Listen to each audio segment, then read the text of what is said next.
ರಾಜ್ಯದಲ್ಲೇ ಅಲ್ಲ ಜಿಲ್ಲೆಯಲ್ಲೇ ಪ್ರಪ್ರಥಮವಾಗಿ ಶೀತಲಿ ಕೇಂದ್ರ ಚಿಲ್ಲಿಂಗ್ ಸೆಂಟರ್ ತಾಲೂಕಿನ ವಿವಿಧ ಸಹಕಾರಿ ಸಂಘಗಳಿಂದ ಶೇಖರಣೆ ಮಾಡಿರ್ತಕ್ಕಂಥ ಹಾಲನ್ನು ಇಲ್ಲಿ ತಂದು ಶೀತಲ ಕೇಂದ್ರದಲ್ಲಿ ಇಟ್ಟು ನಂತರ ಕೋಲಾರಿಗೆ ಅದನ್ನು ಕೊಂಡೊಯ್ತಕ್ಕಂಥ ಕೆಲಸ ಆಯಿತು. ಇಡೀ ಜಿಲ್ಲೆಯಲ್ಲಿ ಪ್ರಪ್ರಥಮವಾಗಿ ಅದು ಪ್ರಾರಂಭ ಆಯಿತು. ನಂತರ ಏನಿವತ್ತು ಮುಳಬಾಗಲ್ ರಸ್ತೆಯಲ್ಲಿ ಇರ್ತಕ್ಕಂಥ ಕೋಮುಲ್ ಇವತ್ತು ಘಟಕ ಇದೆ, ಅದನ್ನು ಚಿಂತಾಮಣಿಯಲ್ಲೇ ಮಾಡಬೇಕು ಅಂಥೇಳಿ ಆ ಸಂದರ್ಭದಲ್ಲಿ ನಮ್ಮ ತಂದೆಯವರು ಕುರಿಯನ್ ಅವರನ್ನು ಭೇಟಿ ಮಾಡಿ NDDB ಅವರ ಮುಖಾಂತರ ಚಿಂತಾಮಣಿಯಲ್ಲಿ ಆಗಬೇಕು. ಭೌಗೋಳಿಕವಾಗಿ ಚಿಂತಾಮಣಿ ಜಿಲ್ಲೆಯ ಅವಿಭಜಿತ ಕೋಲಾರ ಜಿಲ್ಲೆಯ ಮಧ್ಯಭಾಗದಲ್ಲಿದೆ. ರೈತರ ಹಾಲು ವ್ಯಾನ್ಗಳು ಬರ್ತಕ್ಕಂಥದ್ದು ಅಥವಾ ಏನಿವತ್ತು ವಾಹನಗಳು ತ್ವರಿತವಾಗಿ ಬರಲಿಕ್ಕೆ ಸಾಧ್ಯ ಇದೆ. ಒಂದು ಮೂಲೆಯಿಂದ ಇನ್ನೊಂದು ಮೂಲೆಗೆ ಹೋಗುವಂಥ ಸಂದರ್ಭದಲ್ಲಿ ಹಾಲು ಕೆಟ್ಟತಕ್ಕಂಥ ಅವಕಾಶಗಳಿದ್ದಾವೆ ಅಂತ ಹೇಳಿ ಇಲ್ಲಿ ಮಾಡಬೇಕು ಅಂತಕ್ಕಂಥ ಪ್ರಯತ್ನ ಮಾಡಿ.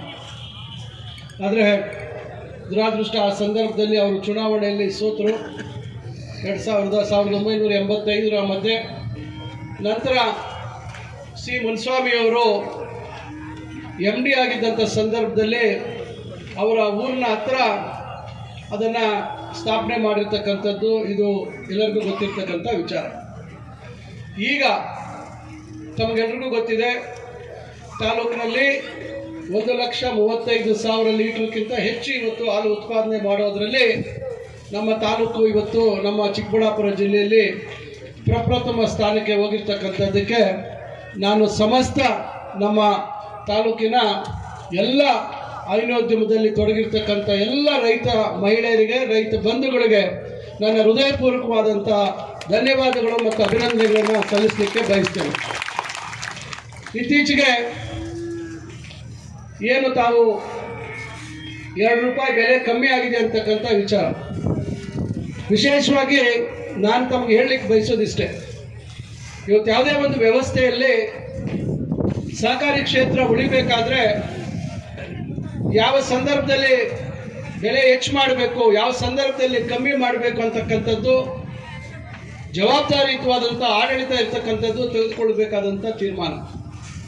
ಇವತ್ತಿಷ್ಟು ಬೃಹದಾಕಾರವಾಗಿ ಕೋಮಲ್ ಬೆಳೆದಿದೆ ಅಂತ ಹೇಳಿದ್ರೆ ನಾನಾ ರೀತಿಯಾದಂಥ ರೈತ ಪರವಾಗಿ ರೈತರ ಹಿತದೃಷ್ಟಿಯಲ್ಲಿ ತೆಗೆದುಕೊಂಡಿರ್ತಕ್ಕಂಥ ತೀರ್ಮಾನಗಳೇ ಸಾಕ್ಷಿ.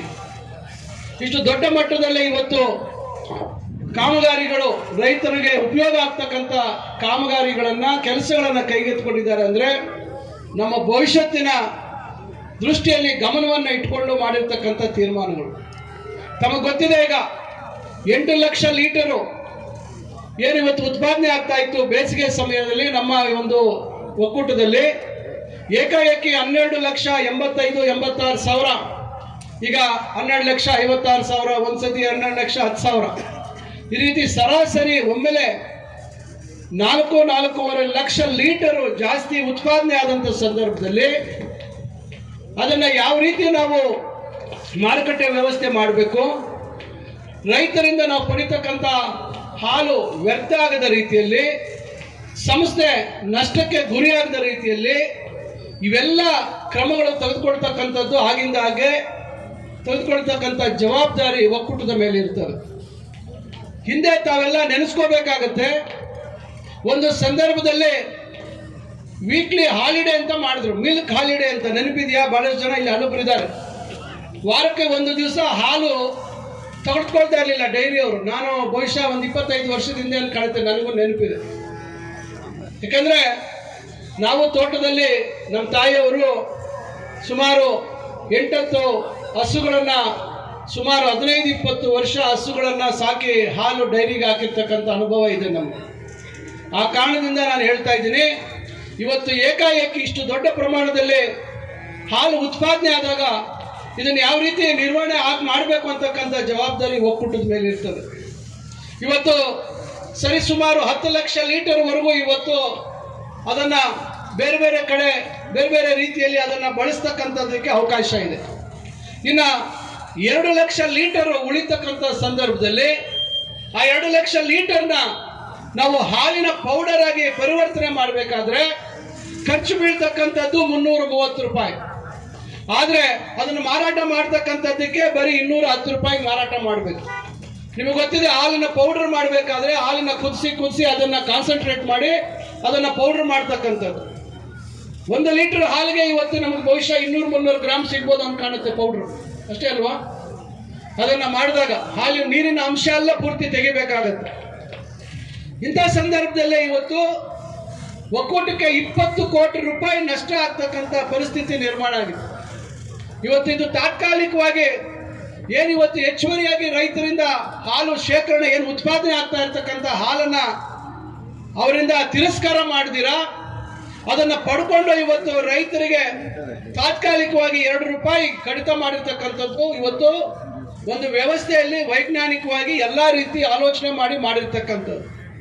ವಿರೋಧ ಪಕ್ಷಗಳು ಕೇವಲ ವಿರೋಧ ಮಾಡಬೇಕು ಅಂತಕ್ಕಂಥ ದೃಷ್ಟಿಯಲ್ಲಿ ರೈತರ ಭವಿಷ್ಯತ್ತಿನ ರೈತರ ಒಂದು ಹಿತಾಸಕ್ತಿಯನ್ನ ಕಾಪಾಡ್ತಕ್ಕಂಥ ನಿಟ್ಟಿನಲ್ಲಿ ತೆಗೆದುಕೊಂಡಿರ್ತಕ್ಕಂಥ ಕ್ರಮವನ್ನ ಕೇವಲ ರಾಜಕೀಯ ತೆವಲುಗಳಿಗೆ ವಿರೋಧ ಮಾಡ್ತಕ್ಕಂಥದ್ದು ಎಷ್ಟು ಸರಿ ಅಂತಕ್ಕಂಥದ್ದನ್ನ ತಾವು ಯೋಚನೆ ಮಾಡಬೇಕು.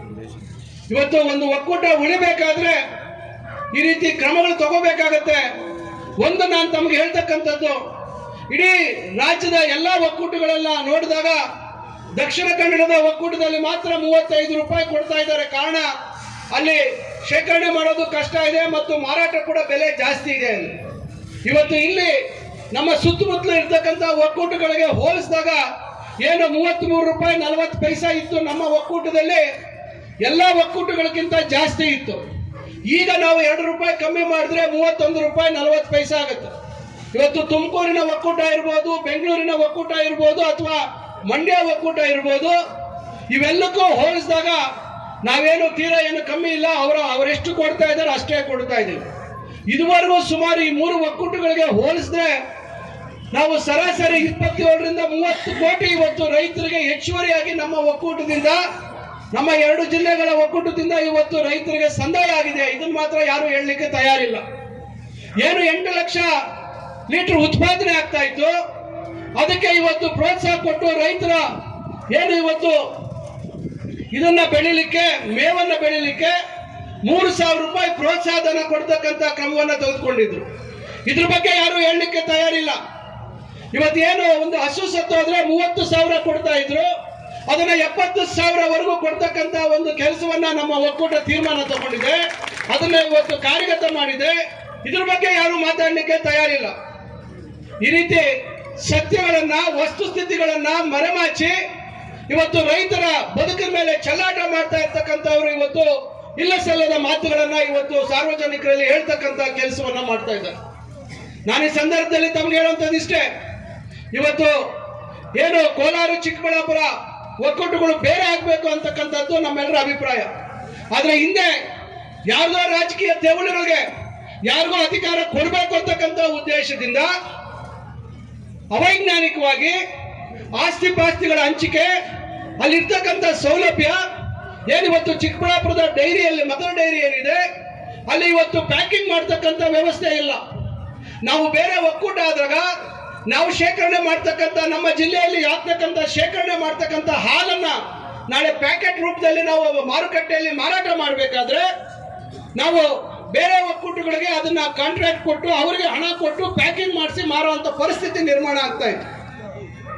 ಇವೆಲ್ಲವನ್ನ ಅರ್ಥ ಮಾಡ್ಕೊಳ್ದಿರಾ ರಾಜಕೀಯ ಅಧಿಕಾರ ಇದೆ ಅಂತ ಹೇಳಿ ತರಾತುರಿಯಲ್ಲಿ ಒಕ್ಕೂಟವನ್ನ ಬೇರ್ಪಡಿಸಿ ಈ ಒಂದು ಜಿಲ್ಲೆಯಲ್ಲಿದ್ದಂತ ನಿರ್ದೇಶಕರ ಅಧಿಕಾರವನ್ನ ಕಿತ್ತು ಆಡಳಿತಾಧಿಕಾರಿಯನ್ನ ನೇಮಕ ಮಾಡ್ತಕ್ಕಂಥ ಒಂದು ವ್ಯವಸ್ಥೆ ವಿರೋಧಿಸಿ ನಮ್ಮ ಸರ್ಕಾರ ಒಕ್ಕೂಟದ ವಿಭಜನೆಯನ್ನ ಹಿಂಪಡೆದು ವೈಜ್ಞಾನಿಕವಾಗಿ ಈ ಒಕ್ಕೂಟದ ವಿಭಜನೆ ಆಗ್ಬೇಕು ಅಂತಕ್ಕಂಥ ದೃಷ್ಟಿಯಲ್ಲಿ ಈಗಾಗಲೇ ಇದೇ ತಿಂಗಳು 23ನೇ ತಾರೀಕು ಬಾಗೇಪಲ್ಲಿಯಲ್ಲಿ ಇವತ್ತು ಸರ್ವ ಸದಸ್ಯರ ಸಭೆಯನ್ನ ಕರೆದಿದ್ದಾರೆ.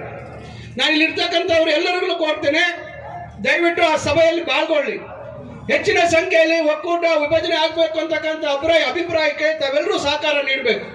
ಯಾಕೆ ಈ ಮಾತು ಹೇಳ್ತಾ ಇದ್ದೀನಿ ಅಂದ್ರೆ, ಸೆಕ್ಷನ್ 14 ಇವತ್ತು ನಾವು ಒಕ್ಕೂಟ ವಿಭಜನೆ ಆಗ್ಬೇಕು ಅಂತಕ್ಕಂಥದ್ದನ್ನ ವೈಜ್ಞಾನಿಕವಾಗಿ ಮಾಡುವಂಥದ್ದಕ್ಕೆ ಎಲ್ಲರೂ ಬದ್ಧವಾಗಿದ್ದೀವಿ. ನಂಜೇಗೌಡರಿಂದ ಹಿಡಿದು ಎಲ್ಲರೂ ಇವತ್ತು ಅದಕ್ಕೆ ಬದ್ಧವಾಗಿದ್ದೀವಿ. ಆ ಪ್ರಕ್ರಿಯೆಗಳನ್ನು ಮಾಡಿ ನಂತರ ನಾವು ಬೇರೆ ಒಕ್ಕೂಟ ಸ್ಥಾಪನೆ ಮಾಡ್ಕೊಳ್ಳೋದ್ರ ಜೊತೆಗೆ ಈಗಾಗಲೇ ಕಮಿಟಿಯಲ್ಲಿ 125 ಕೋಟಿ ರೂಪಾಯಿಗೆ ಪ್ಯಾಕಿಂಗ್ ಯೂನಿಟ್ ಚಿಕ್ಕಬಳ್ಳಾಪುರದಲ್ಲಿ ಹಾಕಬೇಕು ಅಂತಕ್ಕಂಥ ಒಂದು ತೀರ್ಮಾನವನ್ನು ಸಹ ಮಾಡಿದ್ದಾರೆ. ಇದೆಲ್ಲ ಯಾರಿಗೋಸ್ಕರ ಮಾಡ್ತಾ ಇರೋದು? ಇವೆಲ್ಲ ಮಾಡ್ದಿರಾ, ಯಾವುದೇ ವ್ಯವಸ್ಥೆ ತಯಾರು ಮಾಡ್ಕೊಳ್ದಿರಾ, ಕೇವಲ ರಾಜಕೀಯ ಅಧಿಕಾರ ಯಾರಿಗೋ ನೀಡಬೇಕು ಅಂತಕ್ಕಂಥ ಉದ್ದೇಶದಲ್ಲಿ ಮಾಡುವಂಥದ್ದು ಸೂಕ್ತ ಅಲ್ಲ. ನಾವೆಲ್ಲ ಯಾರು ಇವತ್ತು ನಮ್ಮ ಬೆವರನ್ನು ಸುರಿಸಿ ಇವತ್ತು ಗೌರವಾದ ಜೀವನವನ್ನು ನಡೆಸುವಂಥದ್ದಕ್ಕೆ ಹೈನೋದ್ಯಮದಲ್ಲಿ ನಾವೆಲ್ಲ ತೊಡ್ಕೊಂಡಿದ್ದೀವಿ. ನಮ್ಮೆಲ್ಲರ ಬದುಕಿನ ಮೇಲೆ ಚಲಾಟ ಆಗ್ತಕ್ಕಂಥದ್ದಕ್ಕೆ ಅವಕಾಶ ಇಲ್ಲ.